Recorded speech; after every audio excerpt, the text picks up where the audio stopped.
Patrons from around the world, welcome to the IR4 podcast with your boy, Brian Masterson. I'm Jeremy Alexander Newsom, and we hope you're doing fantastic. We got a show for you today. You absolutely must watch this entire thing. It's phenomenal. Potentially the one that we've been most excited about. I had butterflies, dude. Man, this was crazy. It was, we got off, we're going to cue over to this in a second, but we just got off this Skype call, and me being involved in the space for so long, talking with someone who is, a true pioneer. We're talking like we're in the fourth industrial revolution. It's like equating this guy to like a J.P. Morgan or a Carnegie or a Vanderbilt Rockefeller back in the industrial revolution. Yeah. Rothschild. This guy, this guy is very, very intelligent and knowledgeable of the space. He's a CEO of one of the biggest networks, one of the biggest cryptocurrencies. The conversation does get very technical. We dive deep. That's not a bad thing. If you don't understand a lot of it, type comments, ask us questions. We'll be sure to get back to them. It does get technical, but the solutions this guy's providing and what the whole coin is providing for the entire world is truly revolutionary. It's huge. It really is. It's a top 10 coin. Yeah. And without any further ado, Nick, what do you think, man? What do you think?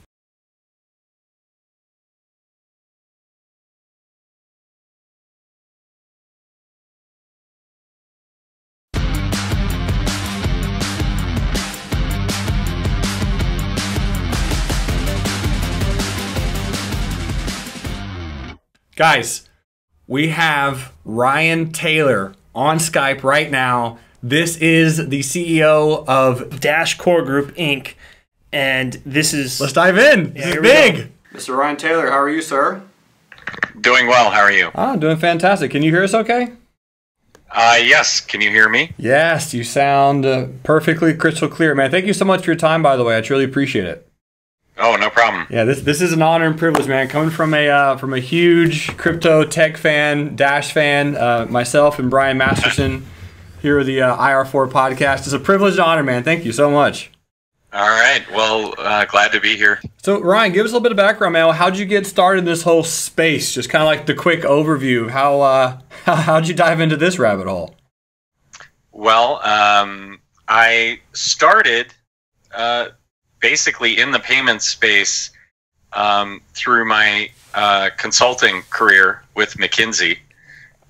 Became an associate partner with McKinsey's New York office, focusing a lot on the financial services space.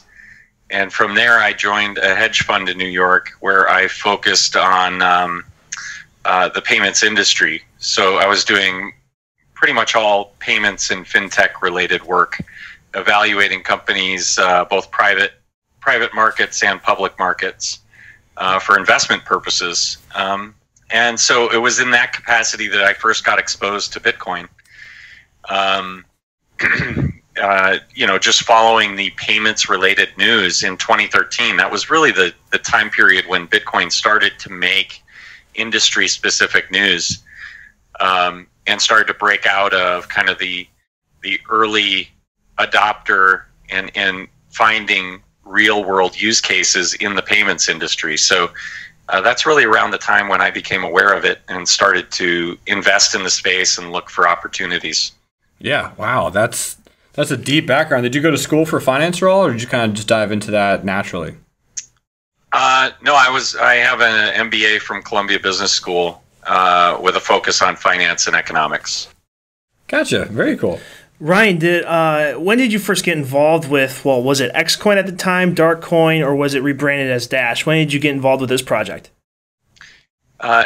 Dash, initially, I got involved when it was branded as Darkcoin in the spring of 2014, so fairly early on, just a couple of months after the project launched. And I just started as an investor and started to become very interested in a lot of the technologies and approaches that Evan Duffield was taking that was a bit different from the rest of the space. And it just so happened that for personal reasons, I was moving from New York to Arizona at at that time. So over the summer of 2014, I moved to Arizona, and Evan Duffield, the founder, was based in Arizona. And so I thought, well, I should reach out and just introduce myself. And that started a multi-year collaboration with Evan, where we really became trusted partners in kind of pursuing a very different approach to cryptocurrency, and kind of taking some of those payments industry best practices over to the cryptocurrency space. Yeah. And so that partnership evolved, and the team began expanding in 2015. And by early 2016, I kind of took the leap and quit my job and decided to join the Dash team full time. Absolutely. So that was kind of the personal evolution that I went through in discovering cryptocurrency, and then kind of my involvement with Dash was one where it probably wouldn't have worked out the way that it did had I not been moving here for other reasons. Very serendipitous, if you will. Yes. Yeah. Good word. So for our listeners, can you explain a little bit about, we've mentioned Dash before on our podcast, but for our listeners coming from the CEO, can you describe to them in a brief, 2 to 3 sentences what Dash is and what solutions it provides, more so than, let's say, Bitcoin, seeing it's a fork of that? Yeah, so to clarify, Dash is a couple of different things. One is it's a payment network and a cryptocurrency, similar to Bitcoin. It's also a decentralized autonomous organization, and we've heard that name or that term thrown around the space quite a bit, but Dash is actually the oldest one. Wow. We introduced an explicit governance model in 2015 that enables the largest holders of the coins, anyone with 1,000 Dash can spin up a masternode and run a masternode on the Dash network. And along with that, they get a vote similar to a shareholder. And so those shareholders have a voice in how the currency is run and who is involved. And so they make the funding allocation decisions for our Treasury system, which we haven't gone into yet. And so Dash is kind of this decentralized autonomous organization that appoints representatives for the currency. And I am the CEO of one of those entities, which is Dash Core Group, Inc. Right. We're essentially a vendor or a contractor to the Dash DAO, and are hired to develop the coin and to represent its business interests. And so we are a Delaware corporation that's able to enter into contracts and agreements and represent the interests of the currency. And so we really have a hybrid approach in which the holders of the currency itself really control it and really have the opportunity to defund us at any time if we start doing a bad job. Unlike a lot of these foundations that get set up with ICOs, there's no real authority that the currency holders have over that foundation. And so in this way, we get the benefits of having a cohesive strategy, of having a cohesive set of team members who are all rowing in the same direction towards a common goal, and all the benefits of decentralized decision making, where that authority can be removed if we do not perform. And so we've taken careful measures to set the governance up such that it lasts. Absolutely. And I think that was one of the things that really drew me to Dash initially was, I think her name was Amanda Johnson, and just the team of, I don't know if public relations is the right term, but I saw a lot of people talking and discussing about that governance of Dash. And I'm a personal equities trader, Brian, for the last 10 years. I love stocks. I love the stock market. And that kind of like ownership, right, that master node, I really thought that was a phenomenal concept because that's severely lacking. And like you mentioned, many of the ICOs and other teams where you can have these people that have that type of opinion or voice, if you will. And I thought that was a huge leap forward in the right direction. Yeah, and it does help steer the resources towards entities that will utilize them efficiently and effectively. And so it's basically setting up a competition in which the entities that are adding the most value to the Dash network are rewarded.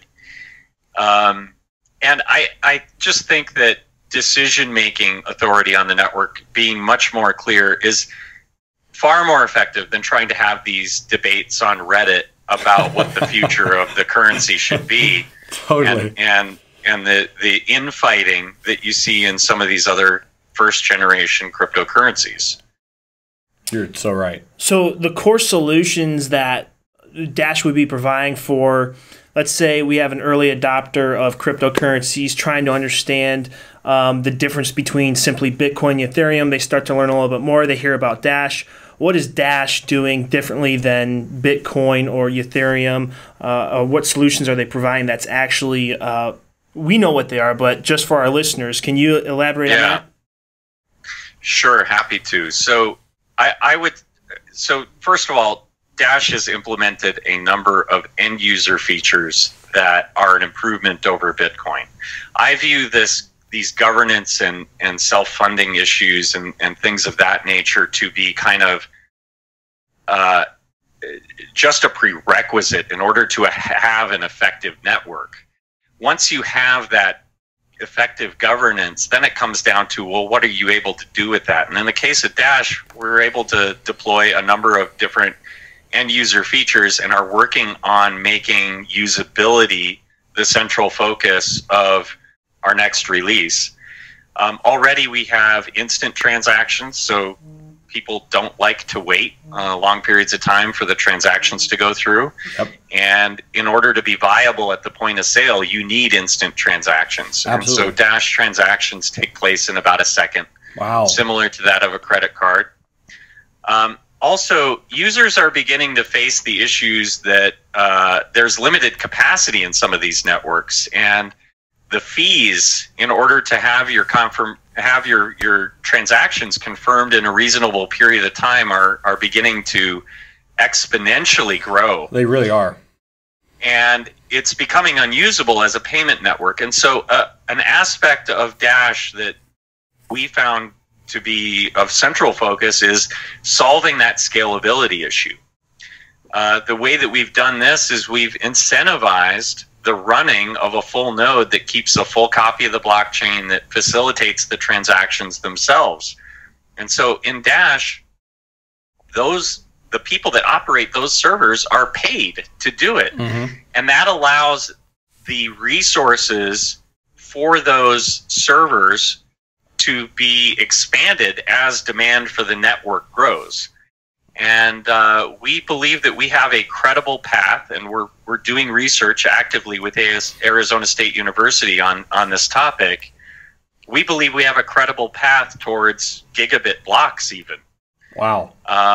And we're exploring technologies like graphene, XThin, and compact blocks and other technologies to figure out the best ways to scale.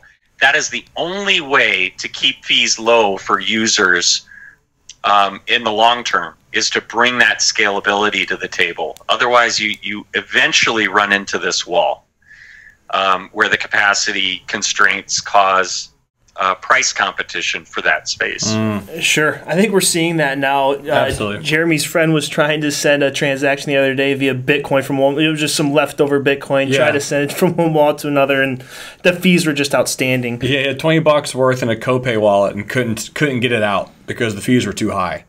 And yeah, as far as the scalability, I mean, the thing is, I'm a big crypto fan. I think everyone likes the granddaddy of them all, Bitcoin. It's always an exciting thing. But the one big downside that was not an issue a year ago that is now an issue, like you're mentioning, is that transfer fee and speed. Like, it really is not quick at all, and it's no longer expensive presently. Or I'm sorry, it's no longer inexpensive presently.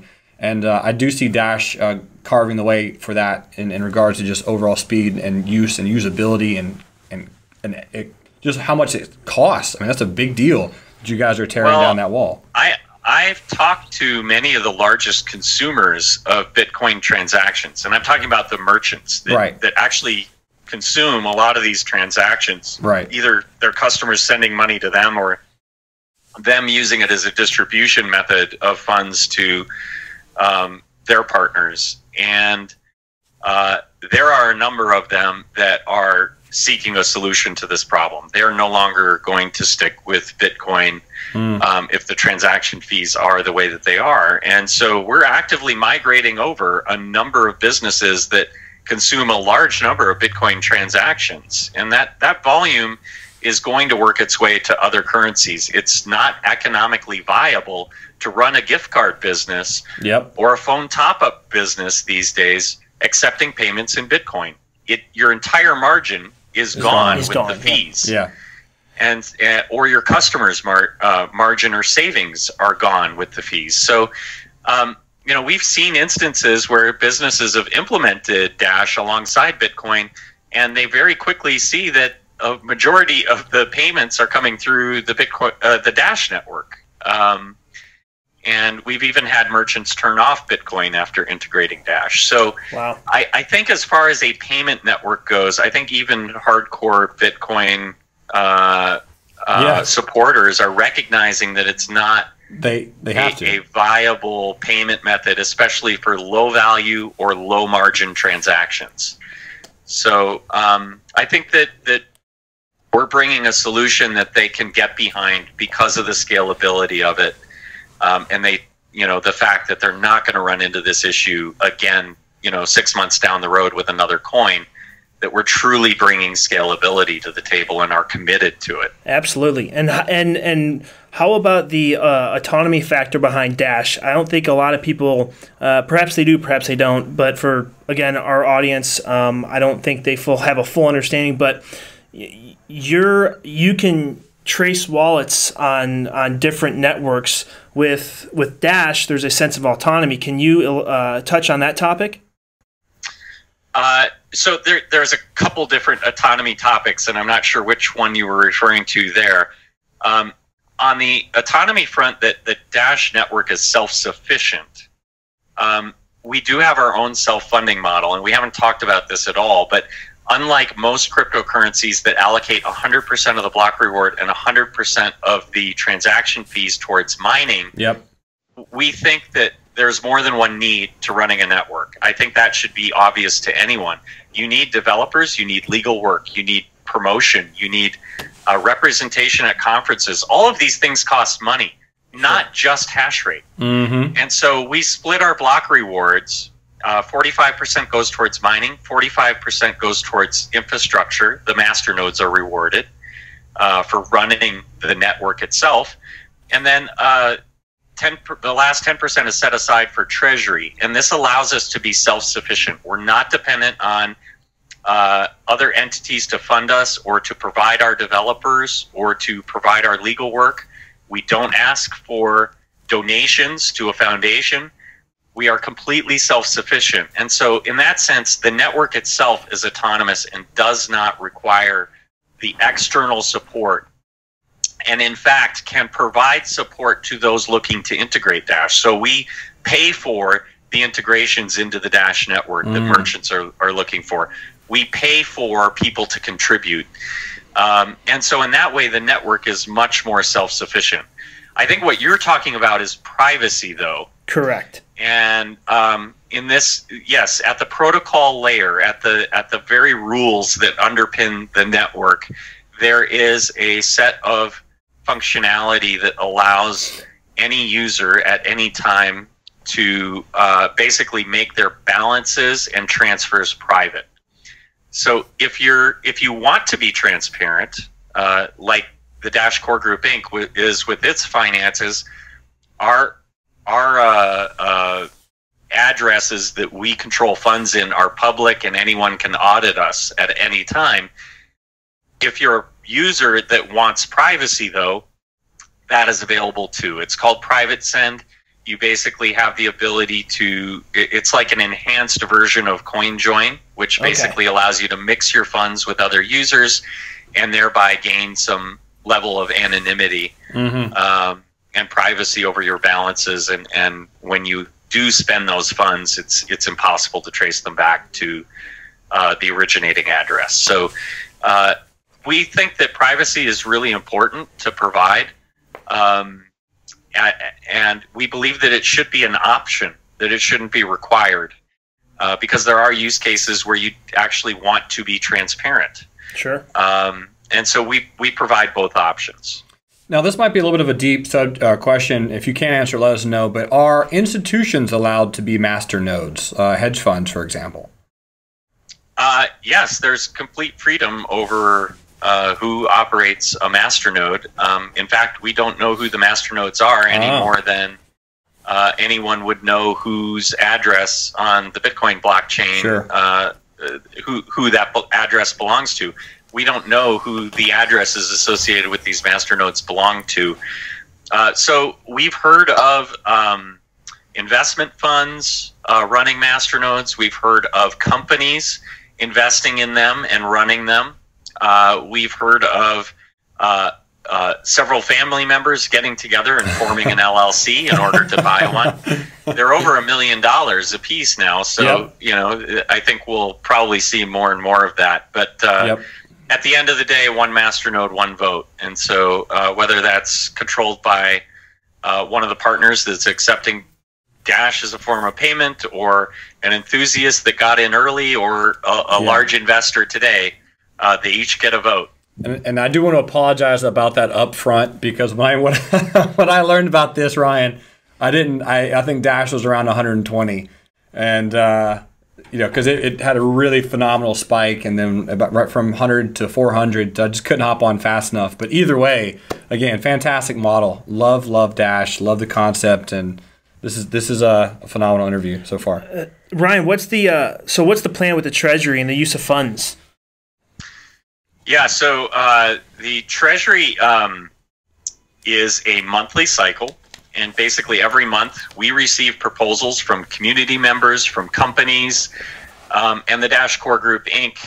Puts up its proposals for the funding we need to operate, and the network either approves it or disapproves of each of those expenses. If the funds are not approved, those coins are simply never created, so it lowers inflation for everyone, basically. So the inflation of new supply drops by a little bit versus plan if the full Treasury is not used up. So it's not like this is a huge war chest that gets built up over time. These funds are either used or never created. Okay. And the result of that is that as needs arise that benefit the network, that's when the new coins are created. And that means that they're only created if they're adding benefit and value to the network. And I think that's a really good model. I think that it ensures that there's some cost-benefit analysis that has to go into those on the part of the masternodes to determine what is worthwhile. And we do see a lot of proposals get rejected by the network, and a lot of good ones that get through. So I think that as far as our plans for the Treasury goes, as far as Dash Core Group Inc. and the asks that we're going to have in 2018, we're just wrapping up a rebranding with Ogilvy and Mather, which is one of the big four global marketing firms. Yep. And we're going to be deploying a significant amount of resources next year towards marketing the Dash ecosystem, both to merchants and to consumers on a global basis. We've got a great ad campaign that is starting to shape up and come together. I've seen some previews of some of the key messages, the branding, and we're going through some iterations on that. But look for that here in Q1 to really ramp up. Yeah. The team itself is pretty well filled out on the development side. We have around 60 paid contributors at this point to the Dash Core Group, and we will be expanding that, particularly on the business side. We just hired a new director of global business development, and he will be expanding his team over the coming weeks. He's a 17-year veteran from American Express. Wow. And brings with him a strong analytical approach. So I think that we're going to see a lot of results out of the business development side of things. And we're going to flesh out the rest of our management team. We really need more support at the management layer, given our current size. So bringing in CFO, Chief Marketing Officer, potentially a Chief Operating Officer to start doing things like end user support. We can provide a call center that people can call into and get help with wallets or whatnot. I think we'll be the first cryptocurrency that will enable something like that. So we're exploring a lot of different ideas and ways that we can leverage the resources that are available in new ways and bring new value to our users, to our merchants, and our other business partners. That's great. So for an end user, you know, there's obviously a lot of speculators out there in this market space. But, you know, I always tell someone who's looking to get involved in the digital asset world, before you go in and start buying different coins or tokens or whatever you want to call them, learn about what the blockchain does and learn about the different blockchains so you have an appreciation for the actual asset that's running on that. Now, we've just learned today what the benefits of transacting with Dash are, especially for merchants. How can one get more involved with transacting? Not just so much, I'm going to go buy Dash and I'm going to hold it, I'm going to sell when it's a high and buy when it's a low, but for an actual adoptive user, what's the best way to get involved? Yeah, if you're looking to actually use Dash on a day-to-day basis, there's a number of different resources out there. If you go to dash.org, there are links to websites that help users find merchants that accept Dash. We're over 500 at this point, and I think we started the year sub 100 merchants. So the merchant base has been expanding pretty rapidly. But I'd say that the main use cases and things that we're going to be pursuing, there's some that we're still in talks with, but the one that I could talk about is Alt36. Alt36 is a payment gateway, and they are deploying Dash along with a number of other different complementary services like rewards programs, offers, tax accounting, and so on for the merchant. But they're deploying to the 3 largest cannabis point-of-sale systems. And so the legal cannabis industry in the U.S., we're really aiming to go after that market pretty aggressively through that partnership. We also have CanTrade on board. They're a business-to-business platform that allows cannabis retailers to trade with each other, their inventory, as well as order from suppliers and growers. And we have 2 other cannabis-related projects that have approached us very recently. And so I think that we're getting some traction there. There's also some daily use cases that we've yet to announce that we're going to be partnering with in the spring that I think a lot of users will really appreciate.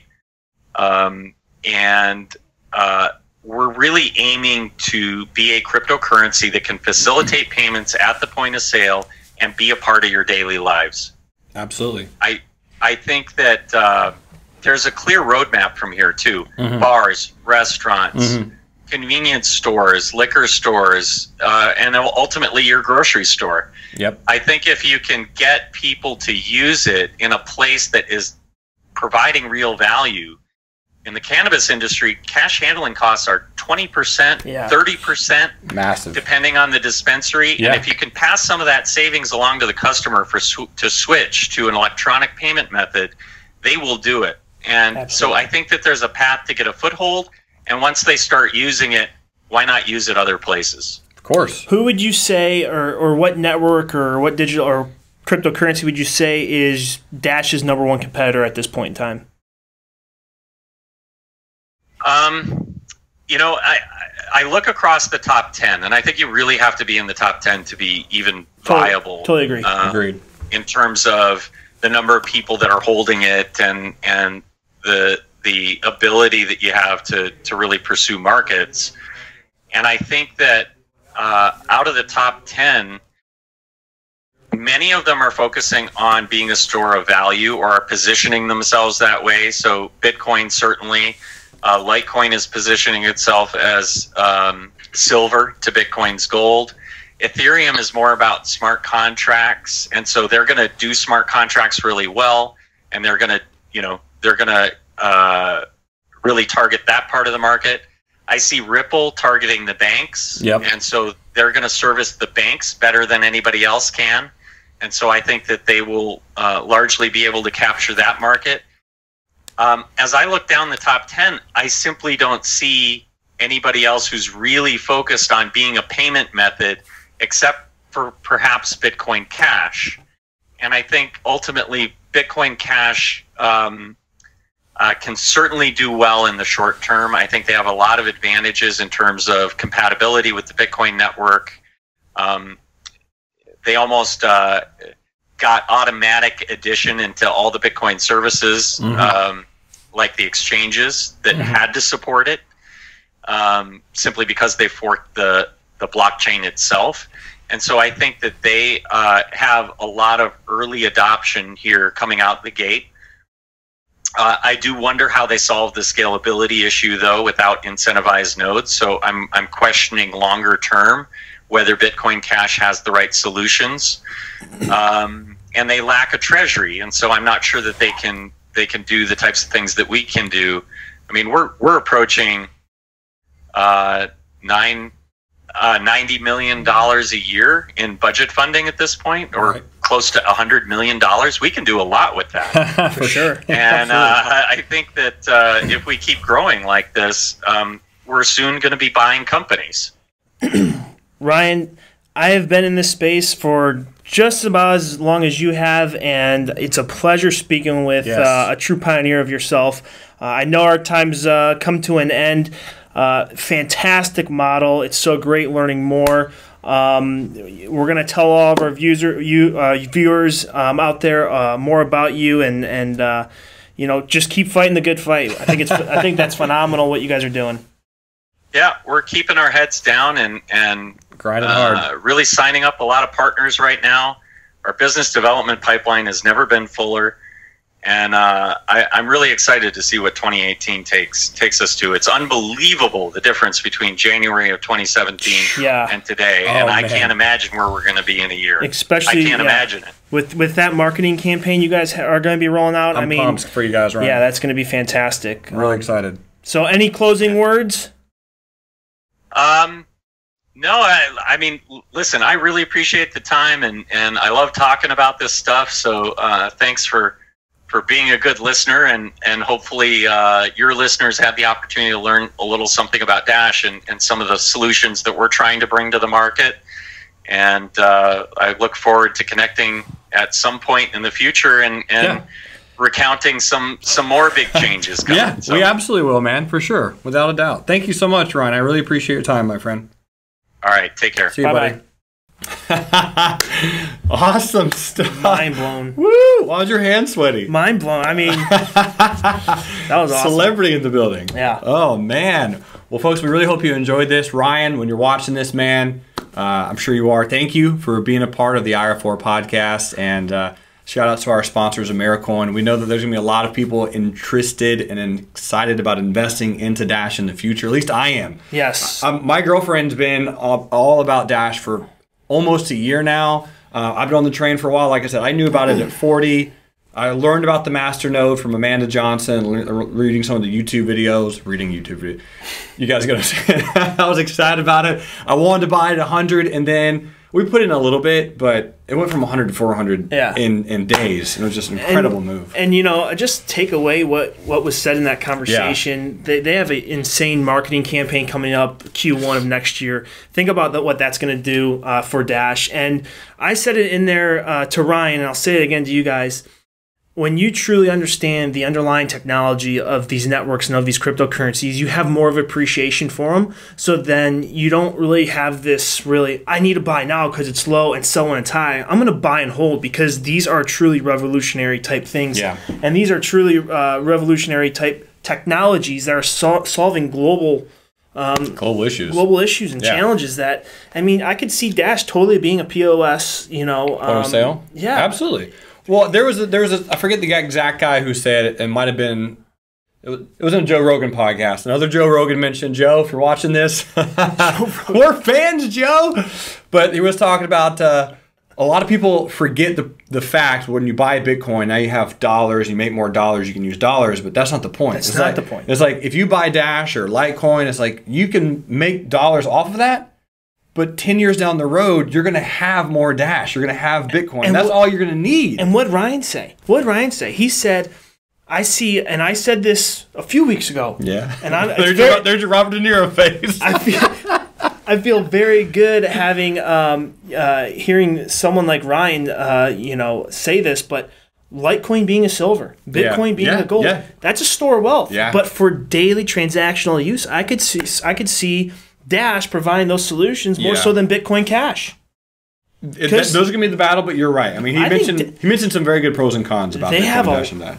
Dash has a lot more going for them than Bitcoin Cash does to a certain degree. But I agree. Man, I mean, it's going to be 2008. Who knows? Or 2008.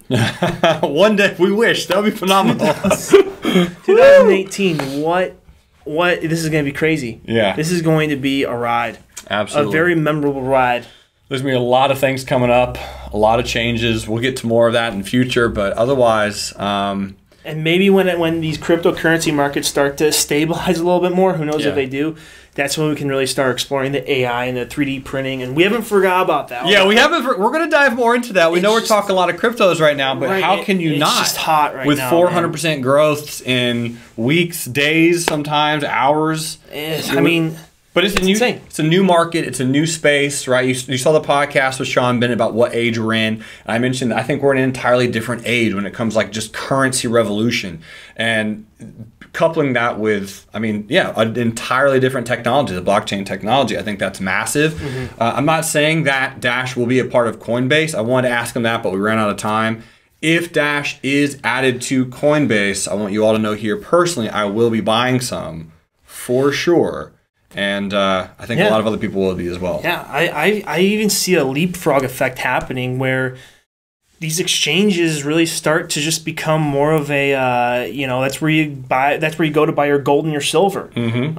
At some point, there's going to be some SECs has some announcements about ICOs coming out this past week, and these regulations are going to start to come out even more and more and more, but then we're going to start to see very mature regulated markets where people can go in and actually speculate on these different digital assets. A little bit much easier. Right. Much easier. So, but we'll see. Thanks for joining, everyone. If you haven't shared this, share it with your friends, your family. Get people on board. It's never too late to get into this party. It's always 24/7. It's going on all the time. This is a 24/7 Brian Masterson party.